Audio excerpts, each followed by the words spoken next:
Olá, tudo bem? Vamos retomar as nossas conversas sobre o livro do Apocalipse, como nós temos feito algumas vezes.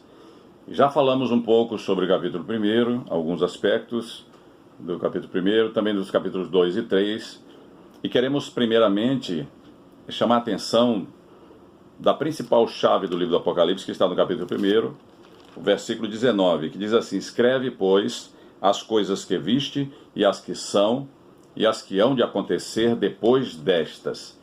Esta é a principal chave do livro do Apocalipse.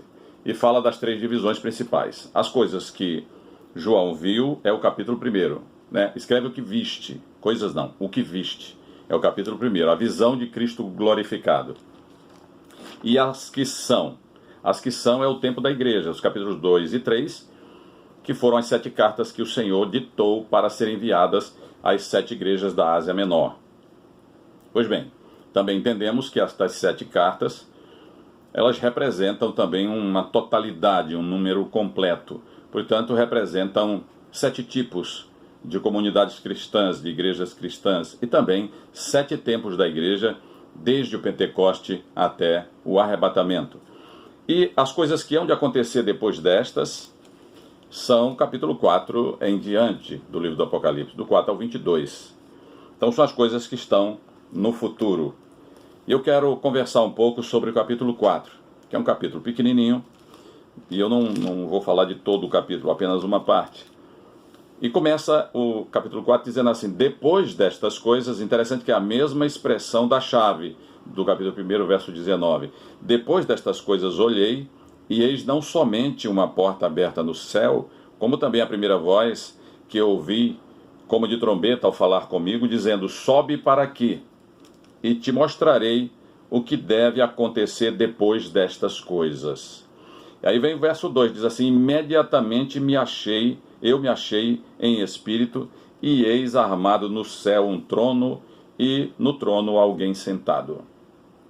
Quando ele ouviu, o apóstolo João, ouviu uma voz dizendo: sobe para aqui, uma voz do céu, ele imediatamente se achou no céu. Então ele viu um trono e alguém sentado nesse trono. E também, continuando aqui o texto, diz que e o que se acha assentado é semelhante no aspecto à pedra de jaspe e de sardônio.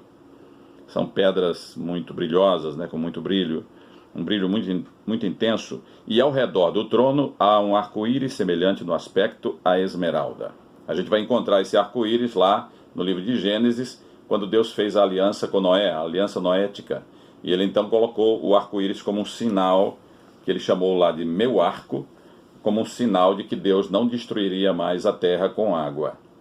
Então aqui a gente vê que esse que está sentado no trono tem também ao seu redor, ao redor do trono, aliás, tem um arco-íris semelhante no aspecto à esmeralda, né? Portanto, deve ser meio esverdeado. E ao redor do trono há também 24 anciãos e assentados neles, né? 24 tronos, melhor dizendo, e assentados neles 24 anciãos vestidos de branco, em cujas cabeças estão coroas de ouro. Então quero destacar 3 aspectos interessantes aqui desses 4 versículos do capítulo 4. O primeiro aspecto que eu quero destacar é que a partir do capítulo 4 até o capítulo 22, verso 16, você não vai encontrar mais a palavra igreja. Igreja você vai encontrar nos capítulos 2 e 3. É o tempo da igreja na terra. A igreja militante.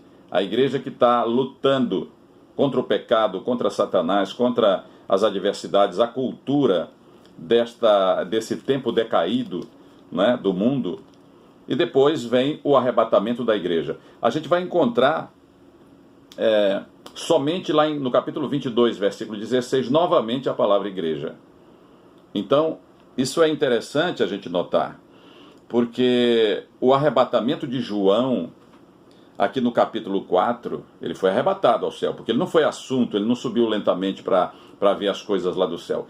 Quando a voz disse, sobe para aqui, imediatamente ele se achou lá no céu e viu um trono armado e alguém sentado e tudo mais, que nós acabamos de ler. Então, o arrebatamento de João da terra para o céu tem sido aceito como representação simbólica da trasladação da igreja do Senhor, né? Antes dos acontecimentos da tribulação, ou da grande tribulação. Tem duas coisas, né? Tem a tribulação e tem a grande tribulação. Antes desses acontecimentos que estão narrados do capítulo 6 ao 19 do livro do Apocalipse. Nós estamos aqui no capítulo 4, certo? Capítulo 5, quando o Senhor toma da mão daquele que está sentado no trono um livro com 7 selos selado por dentro e por fora, que é o livro do juízo de Deus sobre a terra, o juízo de Deus sobre as nações e sobre o trono da besta, não é? Então, esse arrebatamento de João é uma ilustração, é uma representação simbólica da trasladação da igreja. Ele representa a igreja. E falamos também, que a palavra igreja desaparece do livro do Apocalipse a partir do capítulo 4 até o 22, verso 16, quando novamente o Senhor diz que ele mandou tudo isso, mostrou tudo isso, para que sejam notificados as igrejas, né? E para a igreja se preparar. Então é interessante isso, né? E também a palavra ancião, a gente pode observar aqui, né? Ele tem significado relacionado à igreja. Nós temos referências aí em 1 Timóteo 5,17, Tito 1, versículo 5, fala de anciãos, são líderes da igreja. Mas também nós sabemos que no Antigo Testamento tinha os anciãos de Israel. Então esses 24 anciãos, eles são uma representação dos líderes das 12 tribos de Israel e dos 12 apóstolos do Cordeiro.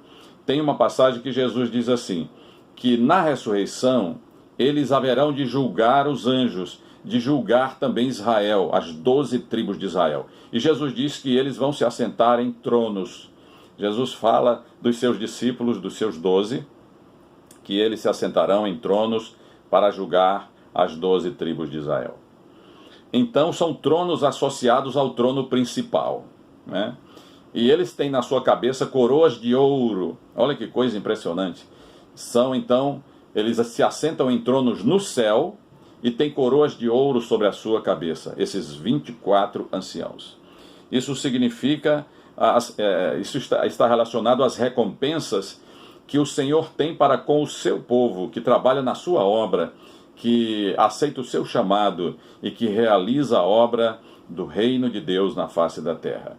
Então todos aqueles que se envolvem na obra de Deus vão receber recompensas, e recompensas no céu e eternas, né? A salvação é de graça pela fé em Jesus Cristo, no seu sacrifício, no seu sangue derramado. Mas o trabalho que realizamos para Deus terá recompensa. Então nós ficamos por aqui nesta conversa, né? Se você gostou ou gostou desse conteúdo, compartilha com os teus amigos e assim vai ajudar o canal e a gente vai ficar mais empolgado para fazer mais vídeos, não é? E esse vídeo poderá chegar a mais pessoas também. Que Deus te abençoe, que Deus te guarde e até o próximo, ou a próxima conversa.